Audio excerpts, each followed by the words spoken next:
Bontemps, why don't you just give us your 7 since he just my 7 were pretty straightforward. I didn't have DeJounte on mine, though he was one of the guys I had listed as a consideration. But my forwards, because I had Draymond starting, were Rudy, Towns, and Paul George. Thought they're all pretty straightforward.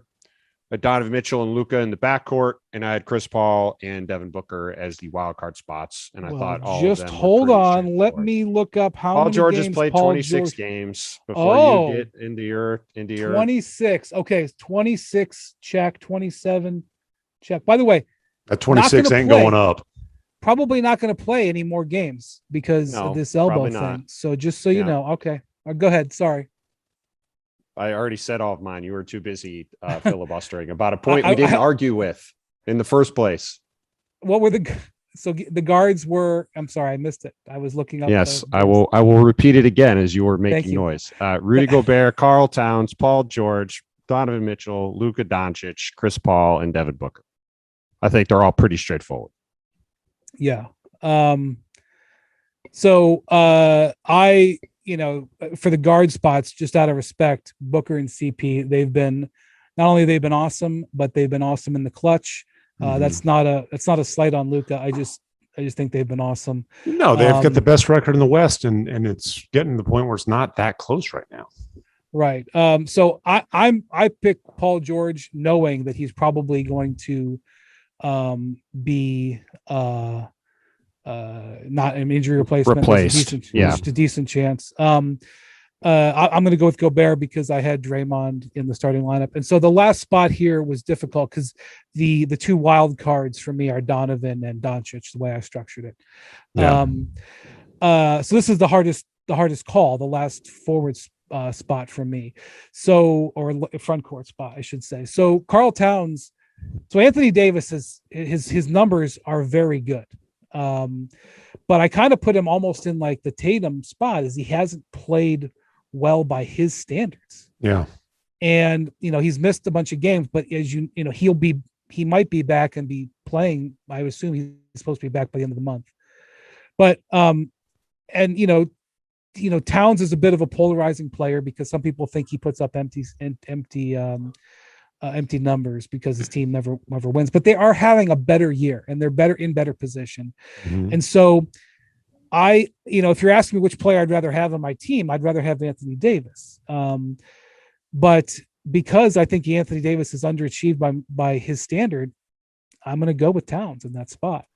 And it'll be very interesting to see how this actually plays out, because Anthony Davis has, he's up there in the fan vote because he's a Laker. Anthony Davis is highly respected by his former teammates, or by his. I'll be personally very surprised if Davis makes the All-Star team. I don't think he will. But when the players have to write it down, and they come to that same line, and they're looking at AD and Towns, I wonder how the players are going to vote, especially. This is going to maybe come down to the player vote because I don't think he'll get any media votes. Well, no, the reserves are the coaches. So I mean, maybe so I don't think. I mean, I could maybe see Davis being like, say, replacing Paul George, maybe, but I don't think to me, Towns has clearly been superior to him this season. I don't really think it's debatable. You can say Anthony Davis is a better player. I'd rather have Anthony Davis on my team, and I can't argue against that. You cannot tell me Anthony Davis is more deserving based on this year. There is not one single reasonable argument. Oh, well, the Lakers would be better if AD was healthy. No, they're under 500 when he plays. They're 13-14 when he plays. They are a minus when he's on the floor. The Minnesota Timberwolves are tied with the Lakers in the standings.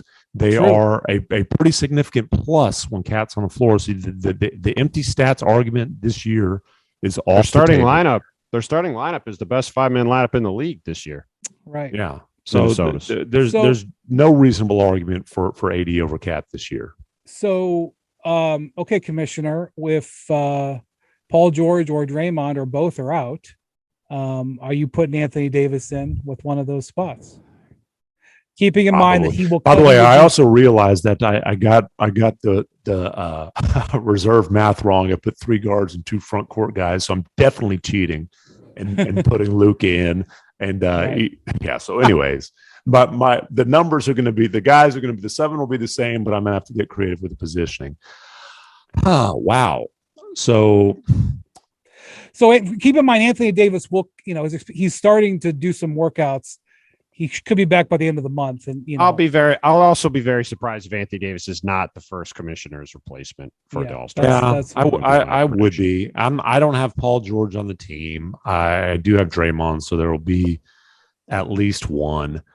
I mean, we can talk about Anthony Davis. People are going to talk about Andrew Wiggins. I think there's more deserving players. I think Brandon Ingram's having a better season than him. I think, honestly, I think Porzingis is having a better season than Wiggins. I think Desmond Bane's having a better season than Wiggins. Yeah, Desmond Bane is interesting. Here's the question for the Grizzlies guy: who's the more deserving second All-Star, Desmond Bane or Jaren Jackson Jr.? I at times think it might be Jaren Jackson Jr. Well, at times, Jackson has not had a good offensive season. He has really been great defensively. Like he's putting together an all defensive caliber season. But Bane has been, consistently, I think their number 2 guy offensively is I would say Bane has been their second best player this season. Jackson, I think, has obviously a higher ceiling long term. Thanks for watching ESPN on YouTube. For live streaming sports and premium content, subscribe to ESPN Plus right now.